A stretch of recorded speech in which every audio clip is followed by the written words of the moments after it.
إخوان السلام عليكم. في هذا الفيديو غتشاهدوا معنا أول تونسي حاقد على المغرب 100% ويشجع المنتخب الجزائري عوض المنتخب المغربي. لو يواجه منتخب الجزائر المغرب في النهائي، شاكر كنزاري شكون يشجع؟ الجزائر. شجع بكل الجزائر. صراحة نعطيك حاجة مم. مينا، مم. بكل صراحة أنا مم. وقتها أنت معناتها كنا حاضرين في كأس العالم الأخيرة في قطر.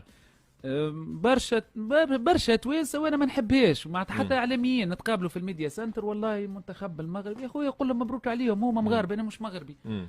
ما لكن بصراحة يمثل الأمة العربية. يا اخويا تمام. انا وقتها الحقيقه تتحرك فيا نقول علاش مش انا تونسي، معناتها مش معناتها راني ما نحبش أي. المغرب تربح، اما لكن تغيير نوعا ما. اي تغيير. بمنطق الغيره على تونس تغيير. معناها دونك مم. معناتها محمد نعرف اللي لا وقتها لا قلبا وقالبا مع المغرب. شكون محمد؟ وقتها هز ضربوا المغرب. م- مين الحقيقه الجزائر تحب ولا تكره في كل تورنوا يدخلها على خب الجزائر يدخل فافوري معناتها، وعلاش؟ لانه احنا توانسه الكل في وقت من الاوقات نحبوا منتخب الجزائر على خاطر يلعب بالروح بالجرينتا.